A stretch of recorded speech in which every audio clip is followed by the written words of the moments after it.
आदमी को नर्क से बचने के लिए अलग अलग शरीर में जाना पड़े, जिन्हें उसे किसी भी हाल में जिंदा रखना होगा। कहानी की शुरुआत होती है चोई नाम के एक जवान लड़के से, जो एक बड़ी कंपनी में इंटरव्यू के लिए जा रहा था। रास्ते में उसे अपनी मैनेजर का फोन आया, जो उसे गुड लक कह रही थी। पर तभी अचानक उसकी आंखों के सामने सड़क पार कर रहा एक आदमी गाड़ी से टकरा गया और सीधा चोई के पैरों के नीचे आ गिरा। चोई ने उसे बचाने की बहुत कोशिश की, लेकिन उस बेचारे आदमी ने उसकी बाहों में ही दम तोड़ दिया। इस घटना से चोई को इतना गहरा सदमा लगा कि इंटरव्यू में वो आसान से सवालों का जवाब भी नहीं दे सका, और सीधी सी बात है कि उसे नौकरी भी नहीं मिली। फिर अगले 7 साल तक चोई काम ही ढूंढता रहा। उसने कभी मजदूरी, कभी वेटर बना और कभी टैक्सी चलाकर अपना जैसे तैसे कर्ज चुकाया। उधर उसके दोस्तों ने अच्छी अच्छी नौकरियां करके परिवार तक बसा लिए। इधर हजारों रेज्यूमे भेजने के बाद भी चोई को अच्छी नौकरी नहीं मिल रही थी। इसी तरह वक्त गुजरता रहा, लेकिन उसकी जिंदगी में कोई बदलाव नहीं आया। फिर एक दिन उसे उसी कंपनी में दोबारा इंटरव्यू के लिए बुलाया गया, जहां वो 7 साल पहले गया था। जब मैनेजर ने देखा कि वो इतने साल से लगातार अलग अलग छोटे मोटे काम करके गुजारा कर रहा है, तो वो चोई की लगन से काफी प्रभावित हुआ। ये देखकर एक बार फिर चोई की उम्मीद जाग गई। लेकिन फिर थोड़ी देर बाद ही उसे खबर मिली कि जिस कंपनी में उसने पैसे इन्वेस्ट किए थे वो तो ठप हो गई है और उसका सारा पैसा डूब गया। ये सुनकर वो गुस्से से भर गया और सीधा इन्वेस्टर के घर जाकर गुस्से में उसका दरवाजा तोड़ने लगा। तभी पड़ोसियों ने उस पर पुलिस बुलवा दी। बेचारे चोई की जिंदगी में कुछ भी अच्छा नहीं हो रहा था। अब चोई हताश होकर अपनी मंगेतर जेनी के घर गया, तो उसने देखा कि वो किसी दूसरे आदमी की महंगी गाड़ी से उतर रही थी। जब जेनी ने चोई को देखा तो उसने चोई की मदद करने के लिए उसे कुछ पैसे दिए, लेकिन चोई ने उससे नाराज होकर कहा कि वो उसे भूल जाए, क्योंकि वो नहीं चाहता कि जेनी अपनी जिंदगी एक नाकाम इंसान के साथ बिताए। फिर जब चोई वापस अपने घर पहुंचा तो उसने देखा कि उसका सारा सामान दरवाजे के बाहर पड़ा था। असल में मकान मालिक ने किराया न देने की वजह से उसे घर से निकाल दिया था। फिर अगली सुबह चोई को उसी कंपनी का मैसेज आया कि वो नौकरी के लिए भी सिलेक्ट नहीं हुआ। इस बात से तो चोई बेचारा पागल ही हो गया और उसे समझ नहीं आ रहा था कि अब क्या करे। वो सीधा उस बिल्डिंग की छत पर पहुंचा और सोचने लगा कि जिस दिन से वो आदमी उसके हाथों में मरा है, उसी दिन से उसकी जिंदगी बद से बदतर होती जा रही है। अब चोई के मन में मौत का भी कोई डर नहीं था। उसने एक कदम आगे बढ़ाया और चारों ओर अंधेरा छा गया। होश में आने के बाद चोई ने अपनी आंखों से पट्टी हटाई। उसने देखा कि वो एक एयरप्लेन में बैठा हुआ था। फिर उसने मॉनिटर पर देखा कि ये चेहरा उसका नहीं था, बल्कि वो किसी और के शरीर में आ गया था। तभी एक लड़की उसके सामने आई और उसका आखिरी खत पढ़ने लगी। उसने कहा कि चोई अब मर चुका है, लेकिन उसका ये मानना था कि मर जाने से इंसान के हिस्से का दर्द खत्म नहीं हो जाता। इसके बाद वो चोई को एक ऐसी जगह ले गई जहां वो असल में तकलीफ महसूस कर सके। इस वक्त वो दोनों एक ऊंचे टावर पर थे, जहां नीचे से दर्दनाक चीखने चिल्लाने की आवाजें आ रही थी। उसने बताया कि वो मौत की देवी है और वो चोई को अपनी मौत का फैसला खुद करने के जुर्म में सजा देने आई है। इसके बाद उसने चोई को नीचे फेंक दिया और वो सीधा वहशी जानवरों से भरे एक दलदल में जा गिरा। चोई ने चीखते हुए इन राक्षसों का सामना किया और अचानक से वो वापस एयरप्लेन के कैबिन में पहुंच गया। फिर मौत की देवी हेल ने कहा कि अब सजा के तौर पर उसे 12 लोगों के जिस्म में जाकर 12 बार मरना होगा। अगर वो नर्क से बचना चाहता है तो उसे इन 12 मौकों में से किसी एक में जिंदा बचने की कोशिश करनी होगी। इससे पहले कि चोई कुछ कहता, हेल गायब हो गई। तभी अचानक प्लेन का इंजन बुरी तरह हिलने लगा, तो चोई ने डर के मारे लाइफ जैकेट पे फ्लाइट अटेंडेंट ने उसे समझाया कि ये सिर्फ टर्बुलेंस है। खैर जल्द ही सब कुछ ठीक हो गया। चोई प्लेन में घूमा तो उसे इतनी महंगी चीजें देखकर काफी हैरानी हुई। तभी अचानक एक चमकती हुई चीज उसके सामने आई, जो उस शख्स की यादों और काबिलियत से भरी हुई थी, जिसके जिस्म में वो अब जी रहा है। तब चोई को पता चला कि जिस कंपनी में वो इतने सालों से नौकरी करना चाहता था, अब वो उसी कंपनी के मालिक के दूसरे बेटे के शरीर में है। उसने सोचा अब तो वो अपनी जिंदगी इस दौलत के साथ आराम से गुजार सकता है, इसीलिए उसने ऐसे ही जीने का फैसला किया। लेकिन तभी अचानक प्लेन का इंजन फट गया। चोई ने अपनी सीट पर जाकर सीट बेल्ट लगाई, मगर अचानक प्लेन में जबरदस्त धमाका हुआ और चोई आग में झुलसकर मारा गया। इसके बाद जब उसकी आंख खुली तो वो चोई के रूप में एक चमकदार दरवाजे के सामने बैठा था, जो सीधा नर्क की तरफ जाता था। वहीं मौत की देवी हेल एक टेबल पर बैठकर एक बंदूक में गोलियां लोड कर रही थी, जिसकी मदद से वो उसे बार बार मार कर दूसरे जिस्म में भेजती। मगर चॉय को इस खेल के रूल्स ही समझ नहीं आ रहे थे। उसने कहा कि अगर वो हर बार भयानक मौत ही मरने वाला है तो वो जिंदा कैसे बचेगा। मगर हेल ने कहा कि ये तुम्हारी सिरदर्दी है, मेरी नहीं। फिर वो चॉय को नर्क की सैर पर ले गई, जहाँ चारों ओर धधकती आग जल रही थी और हर तरफ से चीखने चिल्लाने की आवाजें। फिर हेल ने कहा कि उसकी गलती यही है कि इससे पहले मौत उस तक पहुंचती वो खुद ही मौत के पास पहुंच गया, इसीलिए अब सजा तो भुगतनी होगी। फिर हेल ने उसे गोली मार दी और अचानक चॉय ने देखा कि वो आसमान से नीचे गिर रहा था। तभी वो चमकता पत्थर उसके दिमाग में घुसा तो उसे पता चला कि वो बेहद खतरनाक स्टंट्स करने वाले एक आदमी के शरीर में आ गया था। इस वक्त वो बिना पैराशूट के आसमान से कूदने का स्टंट कर रहा था, जिसे दुनिया भर के लोग देख रहे थे। अगर वो जिंदा बच गया तो उसके स्पॉन्सर उसे ढेर सारा पैसा देंगे। उस आदमी की काबिलियत पाकर चॉय को लगा कि शायद वो ये स्टंट कर सकता है, लेकिन वो नेट में गिरने की बजाय कहीं दूर जा टकराया और उसकी मौके पर ही मौत हो गई। उसकी आंख खुली तो वो फिर नर्क के दरवाजे पर था। वो बहुत गुस्से में था क्योंकि उसके पास अपनी जान बचाने का मौका ही नहीं था। हवा में तो पैदा हुआ हूँ मैं। चॉय ने कहा कि उसकी असल जिंदगी में उसने दुख के अलावा और कुछ नहीं देखा। वो एक गरीब घर में पैदा हुआ, उसे कभी ढंग की नौकरी नहीं मिली और तो और उसने अपनी मंगेतर को भी खो दिया। मगर हेल को इससे कोई फर्क नहीं पड़ा और उसने फिर से चॉय पर बंदूक चला दी। इस बार चॉय एक स्कूल के लड़के के शरीर में था। उसने देखा कि एक लड़का उसी स्टंट परफॉर्मर की वीडियो देखकर उसकी मौत पर हंस रहा था। अभी चमकता पत्थर उसके दिमाग में घुसा तो पता चला कि उसके पिता की मौत हो चुकी है और वो अपनी माँ के साथ रहता है। उसकी माँ दिन रात मेहनत करती है, लेकिन उसे स्कूल जाना बिल्कुल पसंद नहीं, क्योंकि कुछ शैतान बच्चे रोज उसे परेशान करते हैं। एक दिन पिटने के बाद वो इतना हताश हो गया कि उसने कुछ गलत कर लिया। अब चॉय उसकी मौत से पहले उसके शरीर में आ गया था। उसने सोचा कि अगर वो इस बार बच गया तो उसे नर्क में नहीं जाना पड़ेगा और वो एक नई जिंदगी की शुरुआत कर सकता है। लेकिन तभी जेम्स नाम के एक लड़के ने उसे फिर परेशान करना शुरू कर दिया। तब चॉय ने गुस्से में कुर्सी उठाकर उसे सबक सिखाना चाहा, पर जेम्स के साथियों ने उस पर हमला कर दिया और कोई उसकी मदद के लिए नहीं आया। बाद में चॉय ने सोचा कि बचने के लिए उसे किसी ताकतवर लड़की का सहारा लेना होगा। खैर, जब वो घर पहुंचा तो गरीबी की हालत देखकर उसे अपनी माँ की याद आ गई। जब वो उस लड़के की माँ के साथ खाना खा रहा था तो वो अपनी माँ की मजबूरियाँ याद करके रोने लगा। फिर शाम को उसे जेम्स का मैसेज आया जो उसे परेशान करके पैसे मांग रहा था। खैर, अगले दिन वो जेम्स के एक साथी से मिला तो उसने बताया कि जेम्स 11वीं क्लास के एक ताकतवर लड़के का दोस्त है और उसके दम पर ही वो सबको परेशान करता है। फिर लंच के दौरान जेम्स ने फिर चॉय को परेशान किया तो चॉय ने सबके सामने उसके सर पर नूडल्स गिरा दी।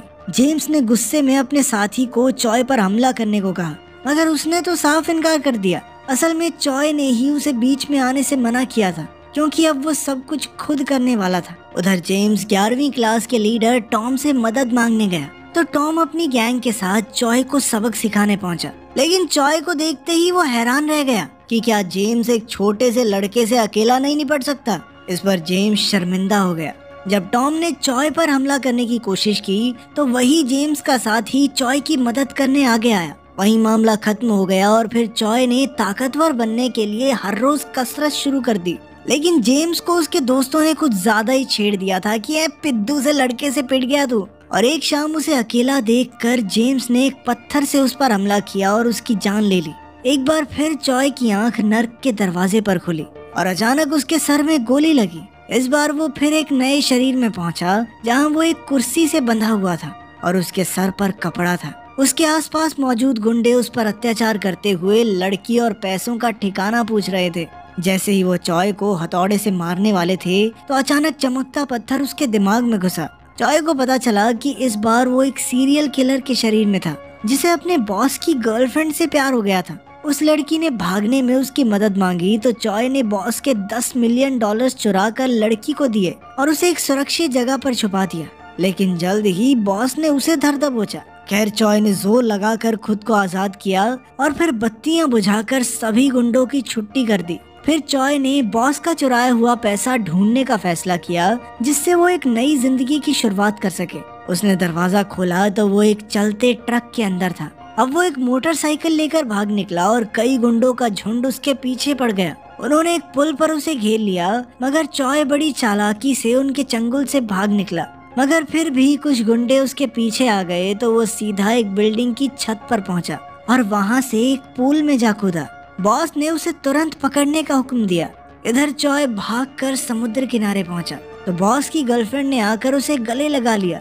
जब चॉय ने उसे बताया कि सारे पैसे गुब्बारों वाली बोट पर हैं, तो अचानक लड़की ने उसे गोली मार दी। एक बार फिर से चॉय नर्क की चौखट पर गिरा हुआ था और हेल उस पर हंस रही थी, लेकिन चॉय भी इतना बेवकूफ नहीं था। असल में उसने लड़की को पैसों का असली पता बताया ही नहीं था और अब वो अगली जिंदगी में पैसे ढूंढेगा। इसके बाद वो एक जेल के कैदी के शरीर में आया, जहां उसके साथियों ने उसे संभल कर रहने को कहा, क्योंकि एक सरफिरा हत्यारा उसके रिहा होने के 4 दिन पहले ही उसे मार डालेगा। तभी वो सिरफिरा कमरे में आया तो चॉय ने देखा कि ये तो जेम्स था, वही लड़का जो उसे क्लास में परेशान करता था। उसे देखते ही चॉय गुस्से से आग बबूला हो गया और उसने जेम्स पर हमला कर दिया। खैर उसके साथियों ने उसे रोका, तभी चमकता पत्थर उसके दिमाग में घुसा। चॉय को पता चला कि इस वक्त वो ऐसे लड़के के शरीर में था जो MMA फाइटर बनने के सपने देखा करता था, मगर उसकी माँ के सर पर बहुत ज्यादा कर्ज था, जिसे चुकाने के लिए वो किसी अमीर ज़ादे का जुर्म अपने सर पर लेने को तैयार हो गया। उस वक्त उसकी उम्र 18 साल से कम थी, इसीलिए उसे सिर्फ 2 साल की सजा हुई। इसके बाद जब असली गुनहगार का वकील उससे मिलने आया तो उसने पूरी दुनिया को सच बताने की धमकी दी। इस तरह उसने अपना मुंह बंद रखने के लिए कुछ और पैसे मांगे। इधर जेल में अब चॉय ने जेम्स से कहा कि वो उसकी असलियत अब सबके सामने लाकर रहेगा, क्योंकि चॉय जानता था कि जेम्स कोई सिरफिरा नहीं बल्कि बच्चों को मारने वाला एक बुज़दिल है। फिर एक दिन वर्कशॉप में काम करते हुए एक हादसा हो गया, जिसके बाद गार्ड्स जख्मी कैदी को उठा ले गए। इधर कुछ गुंडों ने चॉय को घेर लिया और अचानक उस पर जानलेवा हमला कर दिया, मगर चॉय भी इस वक्त एक MMA फाइटर के शरीर में था और उसने एक एक गुंडे को अच्छा सबक सिखाया। फिर रात को वो जेम्स के पास पहुंचा और उसे सजा देने के लिए उसने मरे हुए लोगों की आत्मा अपने शरीर में लाने का नाटक किया। अब जेम्स ने स्कूल में जिस लड़के की हत्या की थी वो चॉय के शरीर में उसके सामने खड़ा था। उसने कहा कि वो जेम्स का पीछा कभी नहीं छोड़ेगा। ये सुनते ही जेम्स को डर के मारे दौरे पड़ने लगे। आखिरकार चॉय की रिहाई का दिन आ गया और चॉय की मुलाकात असली गुनहगार के वकील से हुई। वकील ने उसे और पैसे देने की कोशिश की, मगर चॉय ने इनकार करके कहा कि अब वो अपनी जिंदगी खुद बनाएगा। इसके बाद वो उसी समुद्र किनारे पहुंचा और उसने वही $10 मिलियन ढूंढ निकाले जो उसने अपनी पिछली जिंदगी में छुपाए थे। वो पैसे लेकर अपने घर पहुंचा और आगे की जिंदगी के बारे में सोचने लगा। खैर रात को उसे अपनी माँ का सपना आया और वो रोते रोते जाग उठा। फिर उसे MMA फाइटर की माँ का फोन आया और उसने उनसे मिलने का वादा किया। उसने पैसे आधे आधे करके 2 बैग्स में भरे, एक MMA फाइटर की माँ के लिए और एक बैग उसने स्टेशन के लॉकर में छुपा दिया। अब वो उस इलाके में पहुंचा जहां वो फाइटर रहता था, मगर अचानक किसी ने उसके पेट में चाकू घोंप दिया। चॉय को समझ नहीं आया कि उस पर यह हमला किसने किया। तब उस आदमी ने बताया कि वो उसी लड़की का बाप है जिसे उसने गाड़ी से उड़ा दिया था। तब चॉय ने उनसे माफी मांगी और सच बताया कि असली गुनहगार कोई और है। उसने तो बस चंद पैसों के लिए ये जुर्म अपने सर लिया था। ये सुनकर वो आदमी घबरा कर वहाँ से भाग गया। तभी अचानक उस फाइटर का जेल का दोस्त वहाँ पहुँचा, मगर तभी उसने खुलासा किया कि वो तो चॉय को मारने के मकसद से ही जेल गया था। अब उसे ढूंढकर वो काफी खुश था, क्योंकि उसे मारने पर अब इनाम भी मिलेगा। उसने एक ही झटके में चॉय के पेट में चाकू घोंपकर उसे मार डाला। तभी चॉय का फोन बजा और उस पर फाइटर की माँ का फोन आ रहा था। अब एक बार फिर वो हेल के सामने आ गया, मगर वो अपनी माँ को याद करके रोने लगा। हेल ने कहा कि वो इस बार भी नाकामयाब रहा, मगर चॉय ने कहा कि वो अगले शरीर में जाना चाहता है। हेल ने उस पर बंदूक चला दी और अब वो एक जवान लड़के के शरीर में था। वो ट्रेन स्टेशन से थोड़ी ही दूर था और दौड़कर स्टोरेज रूम में गया और तुरंत पैसों का बैग निकाल लिया। तभी अचानक उसकी नजर एक पोस्टर पर पड़ी और चमकता पत्थर उसकी बुद्धि में घुस गया। उसे समझ आया कि अब वो एक मॉडल के शरीर में आ गया था। खैर फिर चॉय घर पहुंचा तो वहाँ की शानो शौकत देखकर हैरान रह गया। तब उसके दोस्त का फोन आया जो उसे पार्टी के लिए बुला रहा था। पार्टी में जाकर चॉय को एहसास हुआ कि उसे बहुत जल्दी शराब का नशा हो जाता है। तभी उसी कंपनी का CEO वहाँ आ गया जिस कंपनी में वो चॉय बनकर इतने सालों से नौकरी पाने की कोशिश कर रहा था। चॉय ने उनसे बातचीत करने की कोशिश की, मगर जल्द ही वो नशे से बेहोश हो गया। अगली सुबह उसके बड़े भाई ने उसे उठाया तो उसकी आंख खुली। तब पता चला कि वो दोनों मिलकर एक कैफे चलाते हैं और आज उसके भाई के जाने के बाद उसे ही सारा काम संभालना था। आज वो वेटर का काम कर रहा था कि उसी वक्त जेनी उस कैफे में आई। जब वो चॉय के रूप में जिंदा था तो जेनी उसकी मंगेतर थी। उसे देखकर चॉय की धड़कनें बढ़ने लगी और उसे अपना प्यार याद आया। उसे याद आया कि कैसे वो पहली बार जेनी से मिला था। उस दिन जेनी की किताब के पन्ने उड़ गए थे तो चॉय ने उसकी मदद की थी। फिर उसे याद आया कि कैसे उसने जेनी को आगे बढ़ जाने को कहा था, क्योंकि उसके हिसाब से वो 1 नंबर का निठल्ला था। जब चॉय के भाई ने देखा कि चॉय जेनी को देखकर घबरा गया था तो उसने चॉय को बताया कि जेनी एक मशहूर राइटर है। चॉय ने तुरंत गूगल पर देखा कि जेनी के नॉवल को हाल ही में पुरस्कार मिला था। ये नॉवल उसके एक प्रेमी की कहानी के ऊपर था।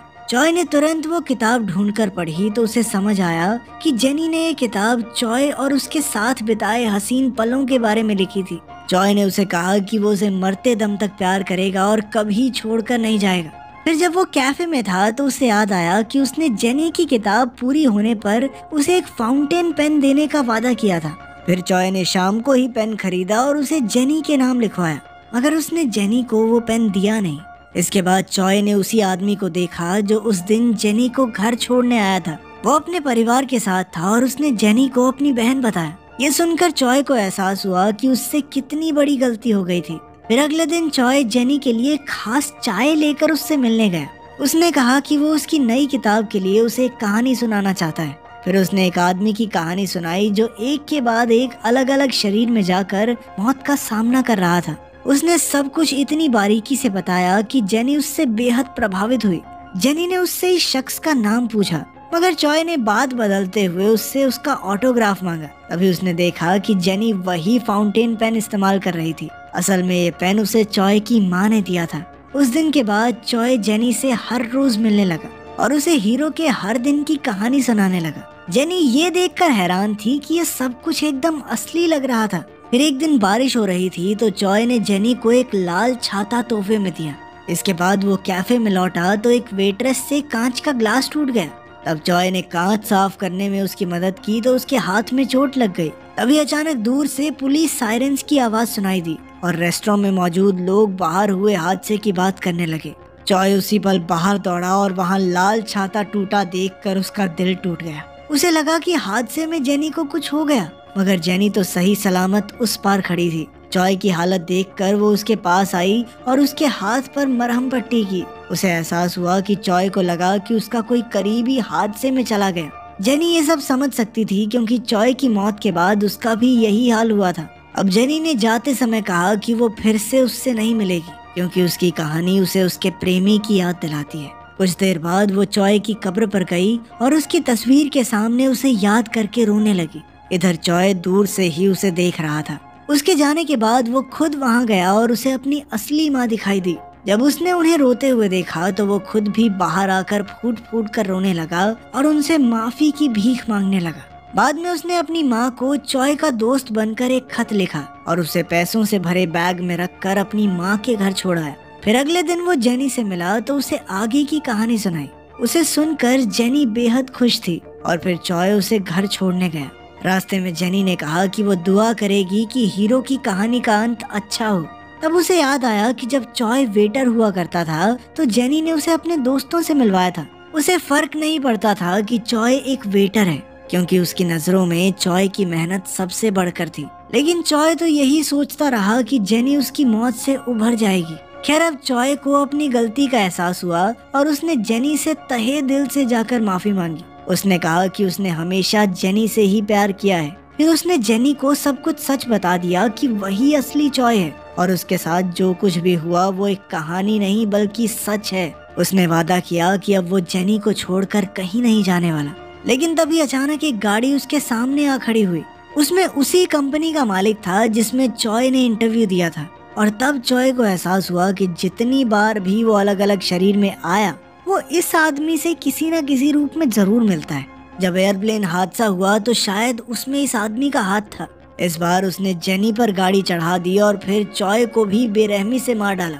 कुछ ही समय में पुलिस ने वहां हुए हादसे के सारे सबूत मिटा दिए और इधर चॉय की आंख खुली तो वो फिर से नर्क के दरवाजे पर था। वो समझ गया कि हर बार उसके जिंदा ना बचने के पीछे उसी गाड़ी वाले आदमी का हाथ था। उसने गुस्से में आकर उसकी जान लेने की कसम खाई और फिर दौड़कर मौत की देवी। अब हम देखते हैं कि चोई मरकर फिर से डेथ के पास पहुंच गया है। चोई बहुत रोता है क्योंकि टाइकैंग कंपनी के सीईओ पार्क ने उसे और उसकी गर्लफ्रेंड को अपनी कार से कुचलकर मार दिया था। चोई पार्क को जान से मारने का फैसला करता है, लेकिन इससे पहले वो डेथ के गन को उठाकर उसे ही गोली मार देता है, लेकिन उसे कुछ नहीं होता क्योंकि मौत को कोई नहीं मार सकता। तभी डेथ जीसू का रूप ले लेती है। उसे देखकर चोई रोने लगता है, लेकिन उसे पता था कि वो डेथ है, इसीलिए वो डेथ से उसे असली रूप में आने के लिए कहता है। डेथ कहती है कि तुम्हारा किसी को मारना मेरे रूल के खिलाफ है, तुम किसी को नहीं मार सकते। इसके बाद डेथ अपनी गोली को इशारा करके उसे चोई को मार देती है। इस बार जब चोई की आँख खुलती है तो उसके हाथ में खून लगा था।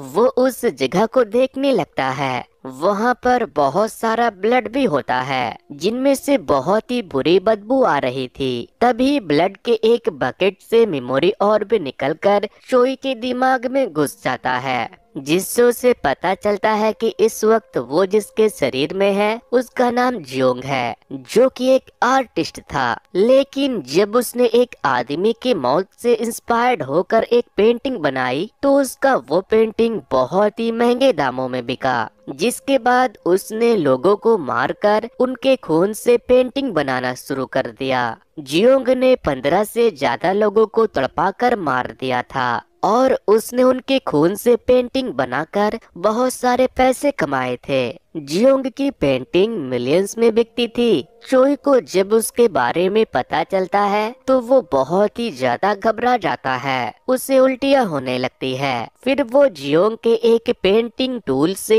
एक नुकीली छुरी को निकालकर ये डिसाइड करता है कि वो इस मॉन्स्टर के जरिए उस मॉन्स्टर को मारेगा जिसने उसकी गर्लफ्रेंड को मारा था। इसके बाद चोई उस जगह पर जाती है जहाँ पर पार्क ने उसे और जीसू को मारा था। उसे याद आता है कि जब वो मर रहा था तो पार्क ने जीसू का फेवरेट पेन गटर में फेंक दिया था। चोई उस पेन को निकाल लेता है। तभी चोई को ये भी याद आता है कि जब वो मर रहा था तो पार्क अपने असिस्टेंट से कहता है कि अगर डैड को पता चला कि मैं ड्रग्स लेकर गाड़ी चला रहा था तो वो मुझे सीईओ के पोजीशन से निकाल देंगे, इसीलिए वो ये इल्जाम अपने ऊपर ले ले। चोई उससे कहता है कि इसके बदले वो उसे ढेर सारे पैसे देगा और जब वो जेल से छूटकर बाहर आएगा तो वो उसे अपने एक सब्सिडियरी कंपनी का सीईओ भी बना देगा। जिसके बाद उसका असिस्टेंट कार का मेमोरी निकालकर गटर में फेंक देता है, जिसमें कैमरा की रिकॉर्डिंग थी, और फिर पुलिस को फोन करके कहता है कि मुझसे एक एक्सीडेंट हो गया है। लेकिन चोई ने मरने से पहले पार्क और उसका असिस्टेंट की सारी बातें सुन ली थी। प्रेजेंट टाइम में चोई पार्क से मिलने के लिए टाइकैंग कंपनी पहुंच जाता है, लेकिन उससे मिलने नहीं दिया जाता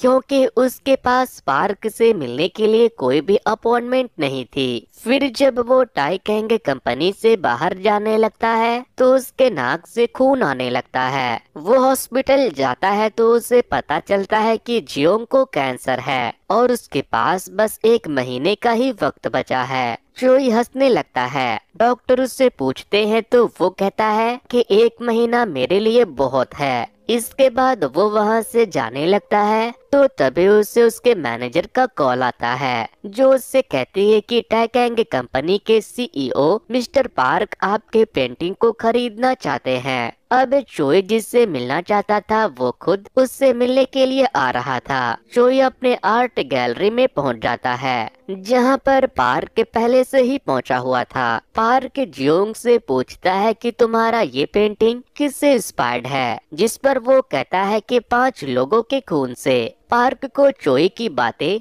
मजाक लगती है। तभी वो कहता है कि हम दोनों बिल्कुल एक जैसे हैं जो दूसरों की जान लेना पसंद करते हैं। पार्क उसकी बातों को सुनकर शॉक हो जाता है, लेकिन तभी वो कहता है कि मैं मजाक कर रहा था। तभी वहाँ पर पार्क की असिस्टेंट उसे बुलाने के लिए आ जाती है। वो कहती है कि चेयरमैन ने आपको बुलाया है। जिसके बाद पार्क चोई से कहता है कि तुम ये पेंटिंग मेरे घर भिजवा देना। फिर वो वहाँ से चला जाता है। पार्क वहाँ से अपने बड़े भाई के आत्मा के शांति के लिए अपने परिवार के साथ चर्च में जाता है, जहाँ टाइकैंग कंपनी के चेयरमैन यानी के पार्क के डैड भी थे। तभी पार्क को याद आता है कि जब वो छोटा था तब उसने अपने घर में काम करने वाली एक औरत के बच्चे को मारने की कोशिश की थी, क्योंकि वो बहुत रोता था। उसे ऐसा करते हुए उसके बड़े भाई ने देख लिया था और उसने अपने डैड को बता दिया,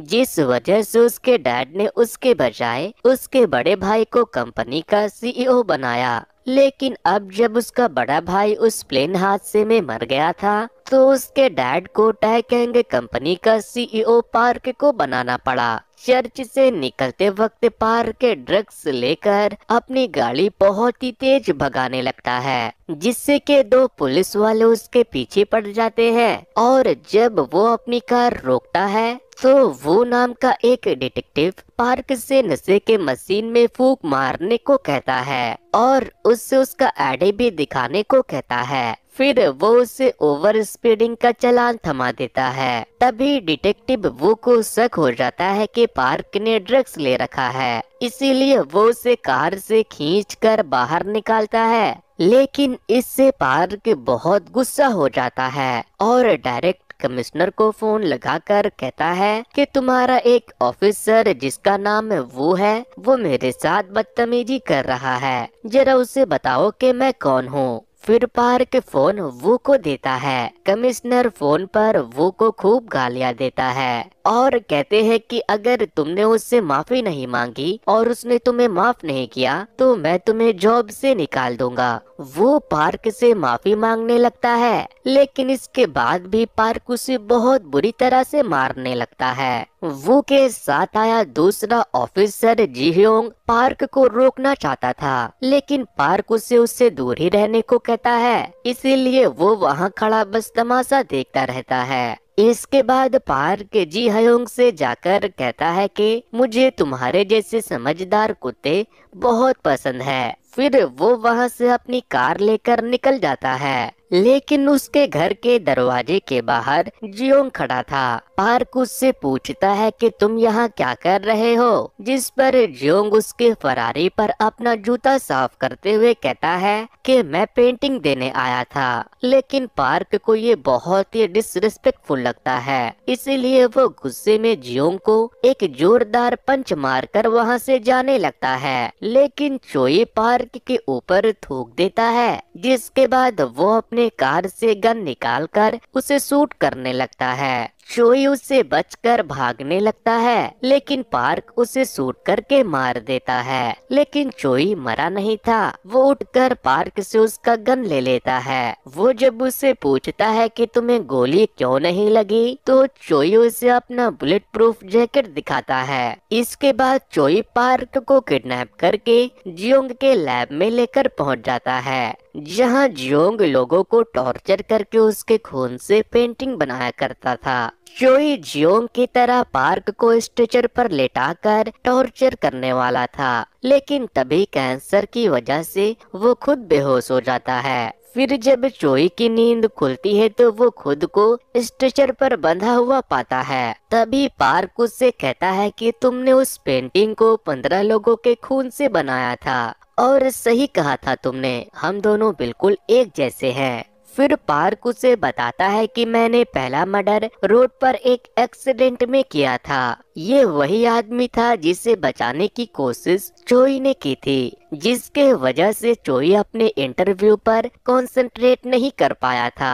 पार्क बताता है कि उसे उस आदमी को मारकर बहुत मजा आया था। इसके बाद पार्क चेन सॉ से जियोंग के पैर को काट देता है। चोई बहुत चिल्लाता है। फिर वो पार्क से कहता है कि मैं जानता हूँ तुमने अपने भाई जिंग को मारा था। पार्क पूछता है कि तुम्हें कैसे पता, तो वो बताता है कि मैं अपने एक जन्म में तुम्हारा भाई था। ये सुनकर पार्क हंसने लगता है और फिर वो जियोंग के टुकड़े टुकड़े कर देता है, जिससे वो एक बार फिर से मरकर डेथ के पास पहुंच जाता है। अब चोई के पास सिर्फ 4 ही लाइफ बची थी। डेथ कहती है कि तुमने जलने का मजा चखा, गिरने का मजा चखा, चाकू का मजा चखा, कुचलने का मजा चखा। अब बताओ क्या अभी भी तुम्हें मौत से ज्यादा जिंदगी तकलीफ देती है? चोई हंसने लगता है, जिससे कि डेथ समझ जाती है कि वो जानबूझकर पार्क के हाथों मरा है। दरअसल चोई ने जियोंग के लैब में हिडन सीसीटीवी कैमरा लगा दिए थे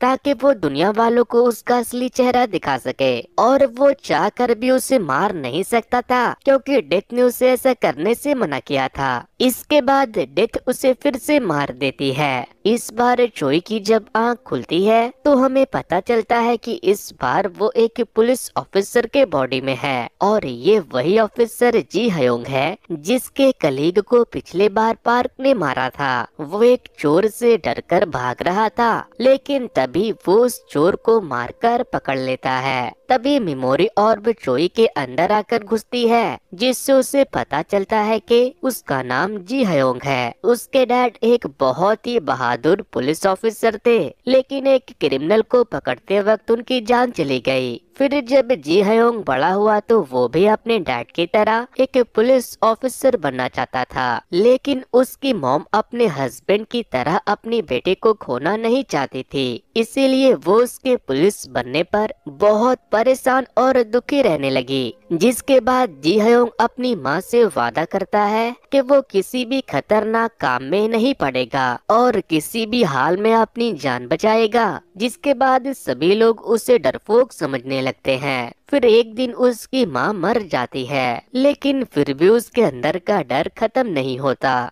तभी चोई की नजर किम पर पड़ती है, जो उसके साथ जेल में था, और पिछले एक जन्म में उसने उसे उस आदमी के कहने पर मार दिया था जिसके बदले वो जेल गया था। चोई किम से कहता है कि तुम इसे छोड़ दो, जिस पर किम कहता है कि तुम यहाँ से चले जाओ, नहीं तो मैं तुम्हें जान से मार दूंगा। चोई कहता है कि तुम ऐसा पहले भी कर चुके हो। इसके बाद वो बड़े ही स्टाइलिश तरीके से उसे पकड़ लेता है, और वहाँ खड़े लोग उसका वीडियो बनाकर इंटरनेट पर डाल देते हैं। जी हयोंग के सीनियर और बाकी के ऑफिसर जब उसका ये वीडियो देखते हैं तो उन्हें अपने आंखों पर यकीन नहीं होता कि वो जी हयोंग ही है। इधर जी हयोंग वू को लेकर जियोंग के घर पहुंच जाता है, और वहां से जाकर सीसीटीवी फुटेज एक पेनड्राइव में ट्रांसफर कर लेता है। वो वहां का खूनी माहौल देखकर अपने सीनियर ऑफिसर और बाकी के फोरेंसिक टीम को वहां बुला लेता है। फोरेंसिक टीम वहां आकर एविडेंस कलेक्ट करना शुरू करती है। उन्होंने एक बहुत बड़े किलर का पता लगा लिया था। जी हयोंग के सीनियर को यकीन नहीं होता कि वो जी हयोंग ही है। उसे लगता है कि उसके अंदर भूत घुस गया है, लेकिन फिर वो उसे गले लगाकर अप्रिशिएट करते हैं। तभी जियोंग के घर के बाहर से पार्क गुजरने लगता है।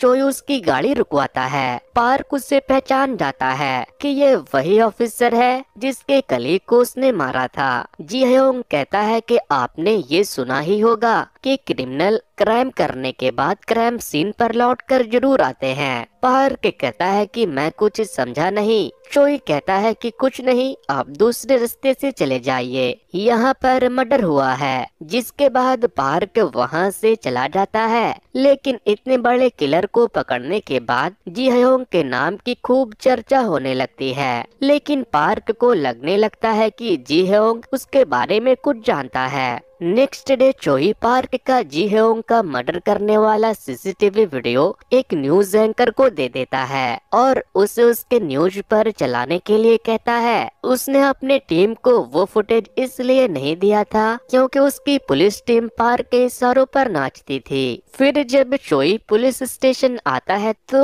वो अपने मॉम को पुलिस स्टेशन आते हुए देखता है। वो से उसे पता चलता है कि उसकी मॉम को एक पैसों से भरा बैग मिला था, जिसे उसने पुलिस वालों को सौंप दिया। लेकिन पुलिस वाले बार बार उसे उस बैग से जुड़ी इन्वेस्टिगेशन के लिए बुलाते रहते हैं। चोई मन ही मन सोचता है कि मरने के बाद भी उसने अपनी मॉम की परेशानियों को बढ़ाया। फिर वो अपनी माँ के लिए खाना लेकर जाता है और उसे उनके दरवाजे के बाहर छोड़ देता है। लेकिन जब वो वहाँ से निकल रहा था तो तभी पार्क का एक आदमी चोई को चाकू मार देता है, क्योंकि जिस एंकर को चोई ने पार्क का मर्डर करते हुए वीडियो दिया था उसने पार्क को सब बता दिया था। लेकिन चोई पार्क के आदमी को पकड़ लेता है, चाकू उसके हाथ में लगी थी। पार्क को जब पता चलता है तो वो जी ह्योंग से मिलने के लिए पुलिस स्टेशन में चला आता है और उससे कहता है कि तुम वो सीसीटीवी फुटेज डिलीट कर दो, इसके बदले में मैं तुम्हें जो चाहिए वो दूंगा। लेकिन जी ह्योंग उससे कुछ भी लेने से मना कर देता है। पार्क पूछता है कि तो फिर तुम मुझसे क्या चाहते हो, जिस पर चोई कहता है कि तुम्हारी जान। इसके बाद वो वहाँ से चला जाता है। लेकिन इसके बाद पार्क खुद पुलिस स्टेशन के बाहर जाकर एक कॉन्फ्रेंस बुलवाता है, जिसमें वो कहता है कि मैंने एक आदमी का मर्डर किया है जिसने 15 लोगों की जान ली थी। वो मुझे भी किडनैप करके मारने के लिए गया था, लेकिन मैंने उसे मार दिया।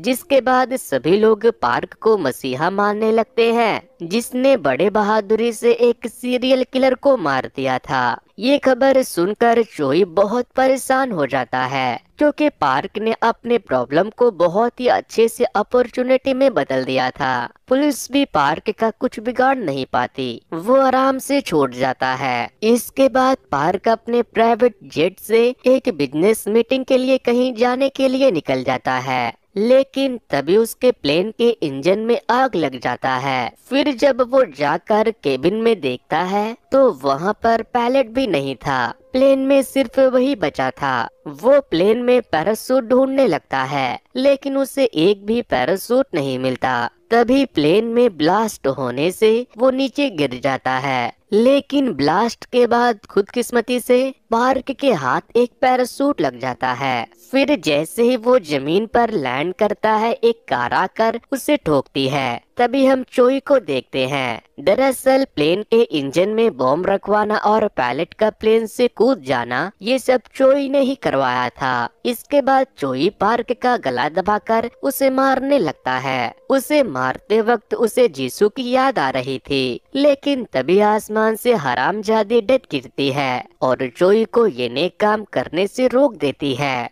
चोई उसे छोड़कर जाने लगता है, लेकिन जैसे ही पार्क दोबारा से उठकर चोई पर हमला करता है, उसका पैराशूट खुल जाता है और तभी एक ट्रक आकर उसे टक्कर मार देती है। अब हमें अगले दिन का सीन दिखाया जाता है, जहां जी ह्योंग यानी कि चोई अभी तक जिंदा था और अब वो एक ईमानदार पुलिस वाले की तरह काम कर रहा था। लेकिन एक क्रिमिनल को पकड़ते वक्त वो और चोई दोनों के ऊपर गोली चला देता है। चोई सोचता है कि एक बार उसने पहले भी वो को पार्क से मार खाने के लिए छोड़ दिया था और वो परिवार वाला आदमी है, इसीलिए इस बार वो उसे कुछ होने नहीं देगा। जिसके बाद चोई वो को बचाने के लिए उस क्रिमिनल को पकड़ लेता है, लेकिन इस बीच उसे बहुत सारी गोली लग चुकी थी। मगर किसी तरह वो को बचाने के लिए क्रिमिनल को लेकर बिल्डिंग से नीचे गिर जाता है। बिल्डिंग से गिरकर चोई की फिर से मौत हो जाती है और एक बार फिर से वो डेथ के पास पहुंच जाता है। अब उसके पास बस 3 लाइफ बचे थे, लेकिन इस बार चोई मरकर खुश था, क्योंकि वो शहीद जो हुआ था डेथ फिर से गोली मारती है। इस बार वो एक भिखारी के अंदर जिंदा होता है। तभी वो टीवी पर जी ह्योंग के शहीद होने की खबर देखकर बहुत खुश होता है। लोग उसके मरने से बहुत दुखी थे, लेकिन तभी हम पार्क को देखते हैं, जो उस एक्सीडेंट के बाद जिंदा बच गया था, लेकिन उसने अपनी दोनों टांग खो दिए थे। वो जी ह्योंग के मरने की खबर सुनकर बहुत खुश था। चोई जी ह्योंग के फ्यूनरल में जा रहा था, लेकिन तभी उसे मेमोरी ऑर्ब आते हुए दिखती है, लेकिन इस बार वो उससे बचना चाहता था, क्योंकि वो सोचता है कि इससे शायद वो इस बार नहीं मरेगा। लेकिन तभी वो सीढ़ी से गिरकर मर जाता है। फिर जब उसकी आँख खुलती है तो वो फिर से डेथ के पास पहुंच जाता है। अब उसके पास बस 2 लाइफ बची थी और हमेशा की तरह डेथ फिर से उसे गोली मार देती है। इस बार जब चोई की आँख खुलती है तो वो किसी मिडिल एज आदमी के अंदर था। वो कहीं जा रहा था, तभी उसे मेमोरी ऑर्ब मिलती है, जिससे उसे पता चलता है कि वो एक एम्प्लॉय है जिसकी एक बेबी और बच्चा भी है, लेकिन उसकी जॉब चली गई थी, इसीलिए वो एक कार के आगे आकर सुसाइड कर लेता है। लेकिन उसकी ये लाइफ आगे की नहीं बल्कि पीछे की थी, जब चोई जिंदा था। दरअसल ये लाइफ चोई के पास्ट लाइफ में चली गई थी, जब वही आदमी उसके सामने पार्क के गाड़ी के सामने आकर मरा था और चोई ने उसे बचाने की कोशिश की थी। चोई फिर से मरकर डेथ के पास पहुंच गया था, लेकिन अब उसके पास बस एक लाइफ ही बची थी। चोई कहता है कि चलो जल्दी करो, डेथ फिर से गोली मारती है। लेकिन इस बार जब चोई उठता है तो उसके होश उड़ जाते हैं, क्योंकि इस बार वो अपनी माँ के अंदर जिंदा हुआ था। मतलब कि अगला नंबर चोई के माँ का था। चोई बहुत परेशान हो जाता है और डेथ को कुत्ती कमीनी चुड़ैल गंदी गंदी गालियां देने लगता है। तभी मेमोरी ऑर्ब आकर चोई के अंदर घुसती है, जिससे उसे उसकी माँ की मेमोरी मिलती है, जहाँ से उसे पता चलता है कि उसके डैड के मरने के बाद उसकी माँ ने उसे किस तरह दिन रात काम करके पाल पोस कर बड़ा किया। लेकिन जब चोई मर गया तो उस पर क्या बीता वो दर्द अब चोई भी समझ सकता था। चोई बहुत रोता है और उसे अपने मरने पर बहुत अफसोस होता है। चोई कहता है कि खुद के मरने से ज्यादा तकलीफ अपनों के मरने से होता है। अब हम चोई को अपनी माँ को अपने पैर में दर्द की दवाई लगाते हुए देखते हैं। तभी उसे उसकी मॉम की सेविंग अकाउंट मिलती है, जिसमें वो चोई के घर खरीदने के लिए पैसे जमा कर रही थी। इसके बाद चोई अपने मॉम के बॉडी को लेकर हाइकिंग के लिए निकल जाता है। वो अपनी माँ को वो जगह दिखाना चाहता था जहाँ पर उसके डैड हाइकिंग के लिए आते थे। वहाँ का नजारा देखकर चोई की मॉम को बहुत अच्छा लगता है। तभी चोई अपनी मॉम से माफी मांगता है कि वो उसे छोड़कर चला गया, लेकिन वो उसे देख और सुन नहीं सकती थी। लेकिन वहाँ से वापस लौटते वक्त चोई की मॉम गिर जाती है। चोई अपने मॉम को मरने नहीं देता, वो उन्हें खींचकर सड़क पर लाता है। भले ही चोई जब चाहे अपनी मॉम को पोजेस कर लेता था, लेकिन शरीर तो उसके माँ का ही था, जो कि अब बूढ़ा और कमजोर हो चुका था। नेक्स्ट डे जब चोई की आँख खुलती है तो वो हॉस्पिटल में होता है। वो अपनी मॉम को खुद को जिंदा रखने के लिए शुक्रिया कहता है। अब हमें 32 साल के बाद का सीन दिखाया जाता है, जहां हम देखते हैं कि चोई अभी भी अपनी माँ के अंदर जिंदा बचा हुआ है, लेकिन पूरे 32 साल तक वो अपने माँ के अंदर अपनी कमी को महसूस करता और अफसोस करता रहता है। फिर एक दिन चोई की मॉम की नेचुरल तरीके से मौत हो जाती है। फिर जब चोई की आँख खुलती है तो वो फिर से डेथ के पास पहुंच गया था। अब चोई के पास कोई भी लाइफ लाइन नहीं बचा था। इस बार चोई पहले तो डेथ के साथ थोड़ा फ्लर्ट करता है। वो कहता है बेबी मैंने तुम्हें बहुत याद किया, लेकिन इसके बाद वो डेथ के सामने अपने घुटने टेक कर कहता है कि क्या तुम मुझे एक और जिंदगी दे सकती हो। वो उसके आगे एक और जिंदगी की भीख मांगने लगता है। वो कहता है कि मैं अपनी माँ को आखिरी बार सामने से गले लगाना चाहता हूँ, लेकिन तभी डेथ कहती है कि तुम जीत गए, तुम्हारी मौत नेचुरल तरीके से हुई, इसीलिए अब तुम्हारा हिसाब किताब भगवान करेंगे। डेथ अपने गन में बुलेट डालकर उसे रोल करती है और कहती है कि मैं तुम्हें एक और जिंदगी दे सकती हूँ, लेकिन ये एक डेथ गेम होगा। अगर गोली नहीं चली तो तुम भगवान के पास, नहीं तो तुम्हें एक और जिंदगी मिलेगी। चोई जैसे ही गोली मारता है वो उस बिल्डिंग पर पहुंच जाता है जहां से उसने सुसाइड किया था, और उसे उसकी माँ का फोन भी आता है, यानी कि वो वापस से वहां पहुंच गया था जहां से उसने अपनी जिंदगी खत्म की थी। और इस वक्त पर उसकी गर्लफ्रेंड और मॉम दोनों जिंदा थी। तो दोस्तों फाइनली इसी के साथ ये कहानी की यहीं पर हैप्पी एंडिंग हो जाती है। करके जरूर बताना। और अगर आप लोग मेरे YouTube चैनल पर नए आए हैं तो ऐसे इंटरेस्टिंग वीडियो देखने के लिए इस वीडियो को लाइक करने के बाद मेरे चैनल को जरूर से सब्सक्राइब कर देना।